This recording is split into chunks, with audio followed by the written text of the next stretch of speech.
This is it, right? The rock stone? Aye, lad. The Council of Valkyries. The Valkyries are of Valhalla, are they not? Glad to see you're paying attention, brother. You are correct. Valhalla, the great hall of the Einherjar, is their home within Asgard. But while there, they are subject to the scrutiny of the All-Father himself. And relations between the Valkyries and Odin were tense during my tenure as his advisor. Why? Well, that's an even longer story, lad. For now, why don't we look around for some clues?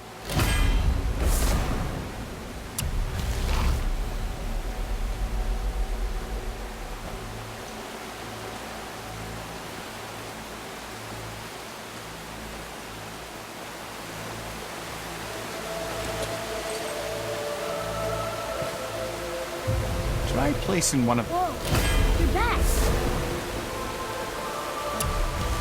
Hello? I don't think she can hear you, lad. The helms must only retain but a small portion of their owner. I'd wager the rest is in transit to Valhalla to try and fix the mess left by their absence. Man, who is she? Gunnar, Mistress of War.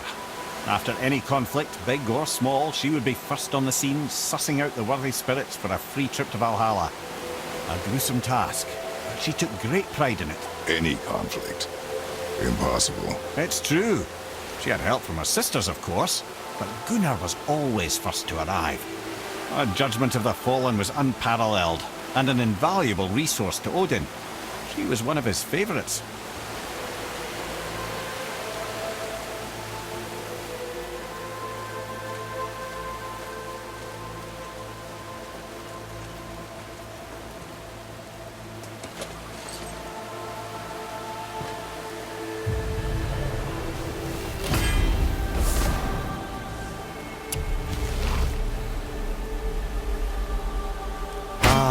Gondul. Beautiful Gondul. And? Huh? That's it? Beautiful Gondul? No story or anything? Oh, sorry, lad. The sight of Gondul always took my breath away. Gondul had a silver tongue, a sharp wit, and struck a figure so stunning it literally drove men insane. Odin forbid her from setting foot in Midgard after a time, as insanity is not a welcome trait in Valhalla.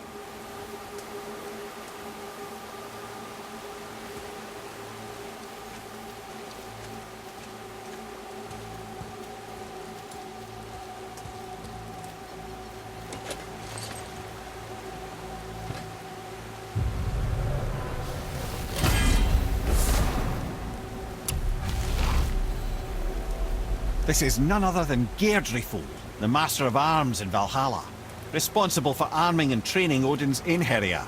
Is what? His army come Ragnarok. The entire reason Valhalla exists, you see.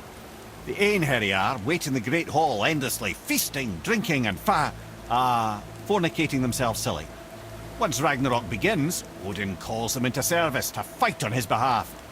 Geirdrifol had her hands full training that lot.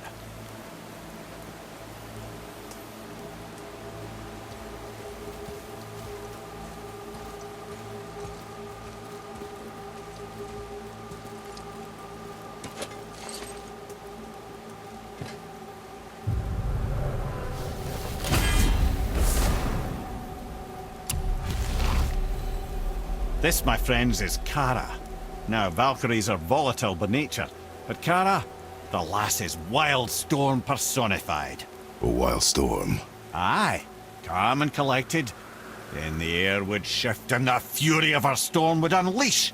'Twas beautiful in a way, assuming you could find proper shelter. Her tears would cleanse the blood-soaked battlefields.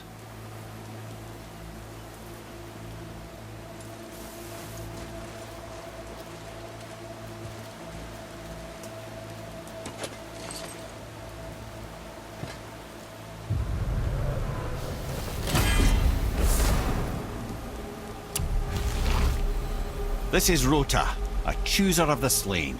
I thought all the Valkyrie did that. Not exactly, lad. Although that is what they're most famous for, and by far their greatest responsibility.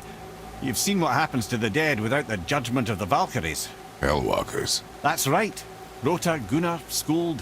Without them to clean up the aftermath of battle, hell overflows with souls meant for Valhalla. A sorry state of affairs. Rota must be beside herself.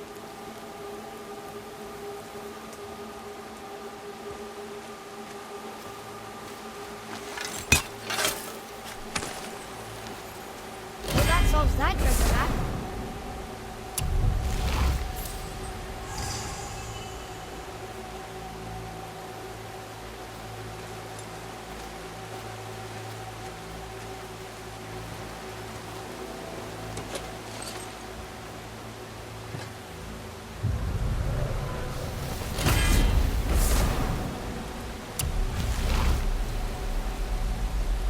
Ah, here we have Air, the healer.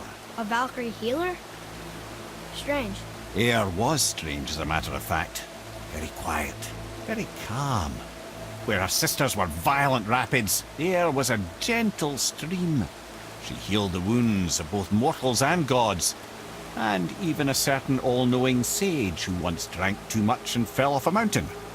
Not my proudest moment.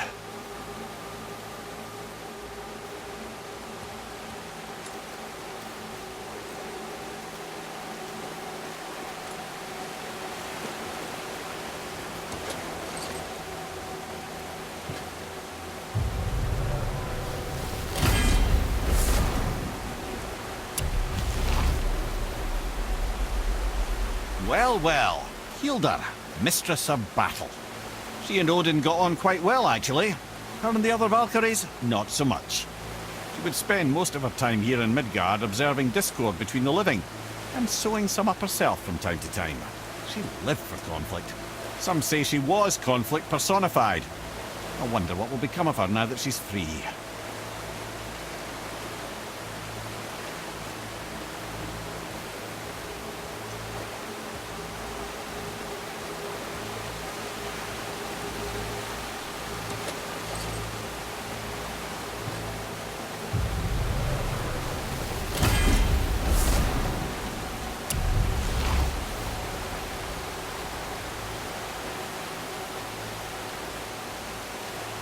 Olrun, once the daughter of a powerful chieftain.